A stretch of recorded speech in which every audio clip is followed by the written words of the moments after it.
La mesa directiva del Congreso, la presidencia del Parlamento, la posibilidad remota, pero posibilidad de convertirse en presidente o presidenta de la República a través del Parlamento. Bueno, esto está en juego y comenzaron las negociaciones donde los extremos ya no parecen tan extremos. ¿Qué pasa entre Perú Libre y el fujimorismo en esta relación concupiscente entre flores, elogios y piropos? Bueno, aquí te lo contamos y sobre todo las posibles consecuencias de estas uniones y un matrimonio que no parece ser tan nuevo, o al menos un noviazgo que no parece ser tan nuevo.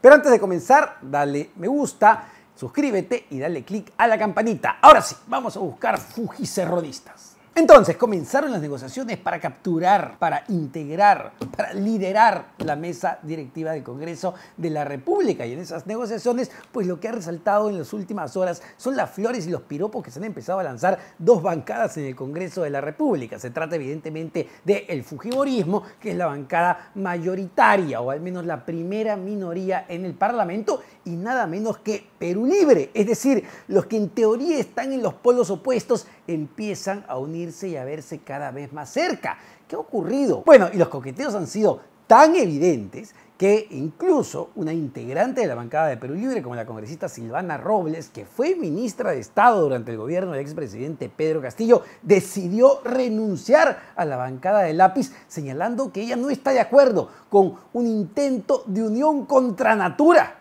citándola textualmente, entre Perú Libre y el fujimorismo. Pero a ver, ¿cómo así se ha manifestado este intento de unión, este intento de alianza, o al menos estos coqueteos que se han dado en las últimas horas? Bueno, Valdemar Cerrón ha dicho en RPP que no tendría problemas en integrar una mesa directiva con congresistas de Fuerza Popular y argumentó justamente lo siguiente. El legislador argumentó que de eso se trata la democracia y que por el contrario no sería democrático presentar una lista solo con integrantes de un mismo espectro político.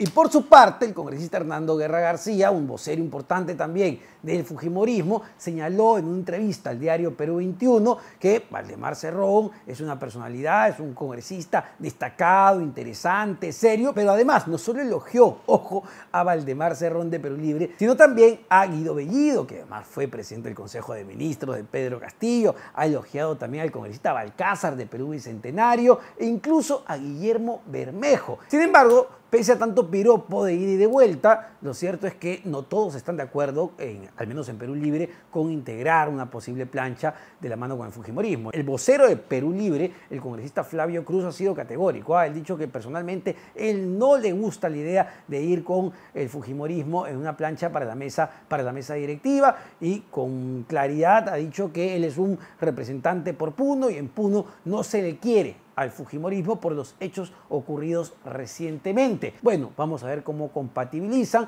porque todavía se vienen una serie de negociaciones y decisiones, además, a la interna de cada una de las bancadas. Pero vamos a un tema concreto, porque no es la primera vez que se ve este tipo de alianzas que uno diría, oye, ¿cómo sucedió esto? ¿Cómo es posible este suceso en el Congreso de la República? Porque ya para determinados puntos han sabido ponerse de acuerdo.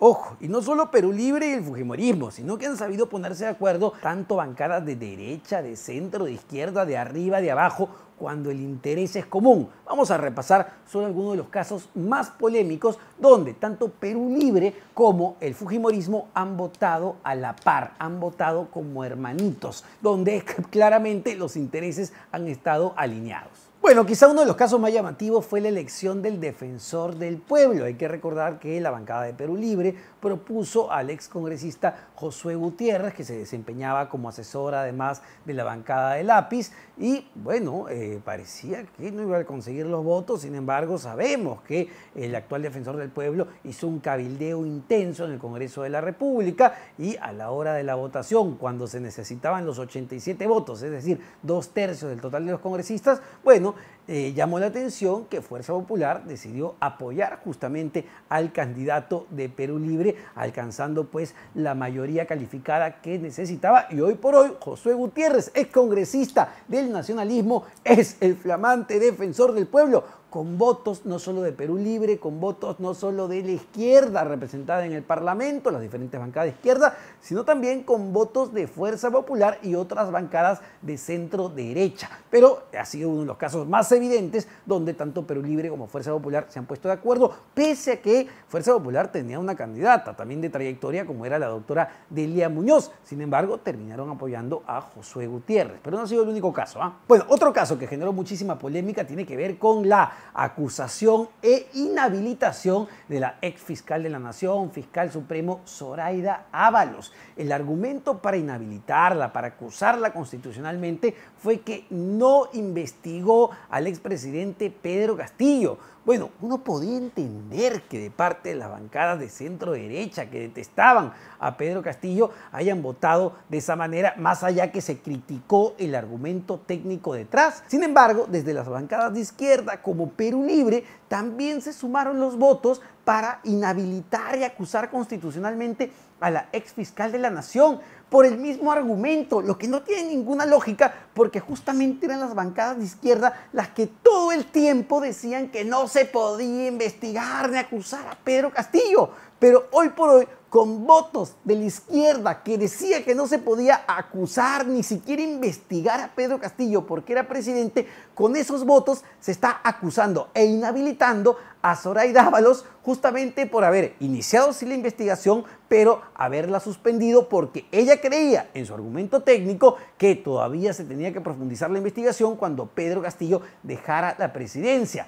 Pero es lo que resulta más llamativo, es decir, con voto de la izquierda se termina justamente inhabilitando y acusando a la ex fiscal de la Nación cuando ellos estaban justamente con esa posición, la que ella sostenía desde un principio. Lo que, a ver, llama poderosamente la atención y luego hemos escuchado pues los argumentos desde Perú Libre, ¿no? Que lo que han señalado es que está muy bien, el líder Vladimir Cerrón señalando que está muy bien que se inhabilita a la señora porque ella perseguía políticamente a la gente de Perú Libre. Entonces, ¿de qué estamos hablando? Pero ahí también se lograron esos consensos. Bueno, otro hecho llamativo que se da justamente cuando estaba acabando la legislatura y entre gallos y medias noches durante la madrugada y con votos con parte de votos de Fuerza Popular y con votos de Perú Libre, se decide modificar el Código Procesal Penal para, a ver, según muchos expertos, según incluso la Procuraduría General de la República y del Ministerio Público, tumbarse la figura de la colaboración eficaz, al menos ponerle trabas o ponerle más requisitos, lo que según muchos procuradores y muchos fiscales va a entorpecer las investigaciones y va a impedir las investigaciones contra procesados por lavado de activos, procesados por organización criminal, procesados por corrupción, y lo hace un Congreso donde hay miembros que están siendo investigados justamente por estos delitos. No nos olvidemos de las investigaciones que se llevan contra los niños o las investigaciones que se llevan a los líderes políticos de las diferentes bancadas. Pero durante la madrugada, el Congreso de la República toma esta polémica decisión que hoy por hoy, hay que recordar, está en manos del Ejecutivo y todavía no se ha tomado una posición desde el Ministerio de Justicia o incluso desde la Presidencia del Consejo de Ministros. Y también una votación polémica que se dio casi al inicio de la instalación del Congreso tiene que ver con la SUNEDU. Ojo, tanto Fuerza Popular como Perú Libre sumaron fuerzas junto a otras bancadas para modificar la composición y la forma de elegir el consejo directivo de justamente la entidad que se encargaba de velar por la calidad universitaria. Y lo que hemos visto ya con estos cambios es preocupante porque la nueva cabeza de SUNEDU lo que les ha dicho a los rectores de las universidades es que esta es su casa, que los va a recibir con alfombra roja, que se sientan tranquilos, que los va a tratar como un papá apapachador. Y uno se pregunta, ¿ese es el rol de un ente fiscalizador? No, señor, usted tendría que estar investigando y fiscalizando la calidad universitaria para no estafar a los alumnos. Pero eso también se logró gracias justamente a los votos conseguidos en el Congreso de la República. Y claro, nuevamente, en este punto se unieron tanto izquierda como derecha. Pero a ver, ¿qué opinan otros congresistas? Porque no es un tema solo de Fujimorismo y de Perú Libre. A ver, porque incluso el congresista Alejandro Cabero de Avanza País ha dicho que este ya es el momento para que la izquierda integre también la mesa directiva, para que dejen de estar quejándose y digan que acá hay una dictadura parlamentaria. Es verdad, pero también le está haciendo un cierto guiño a las bancadas de izquierda. Por su parte, el congresista Eduardo Salguana de Alianza para el Progreso ha hecho lo mismo, que sería interesante ya conformar, digamos, una mesa multipartidaria con diferentes tendencias ideológicas. Entonces vemos que no solo es Fuerza Popular, vemos que en conjunto ya no hay un bloque sólido democrático como se hacían autollamar, sino que las bancadas están en plena negociación y viendo cómo se conforman y cómo se realinean las fuerzas en función nuevamente de ¿qué? De intereses comunes, que es lo que va a primar justamente en estas negociaciones. Ojo, y con eso no estamos diciendo que necesariamente las negociaciones estén mal. La política se trata de negociar, la política se trata de conversar, de pactar, de llegar a acuerdos. Ese no es el problema. El problema es cuando esos acuerdos son dañinos para el país o terminan aprobándose justamente proyectos de ley, normas que no van a un beneficio mayoritario, sino que lo que buscan es beneficiar a pequeños grupos de interés, como es intervenir la SUNEDU, lo que afecta directamente la calidad universitaria, como es ponerle trabas a la colaboración eficaz, lo que afecta a las investigaciones hoy por hoy a cargo del Ministerio Público, o como es el voto de confianza, que incluso llega a afectar a la democracia en su conjunto. Pero bueno, vamos a ver qué es lo que ocurre de aquí hasta el 26 de julio, que será la elección de la mesa directiva del Congreso de la República. La pregunta es, ¿cómo va a estar conformada esta mesa?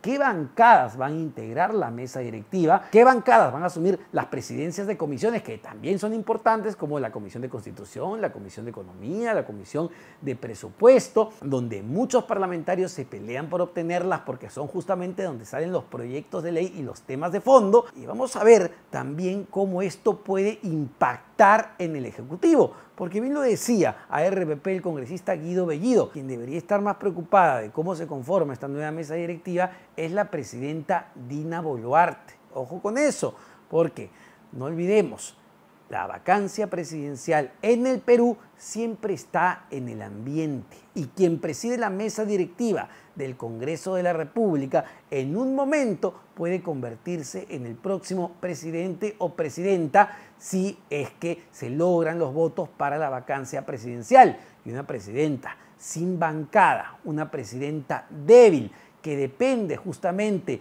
de las decisiones del Parlamento, pues sabe muy bien que tiene un hacha sobre su cuello. Así que vamos a ver cuál es el futuro político del país en los próximos meses, pero claramente será determinante la conformación de esta nueva mesa directiva.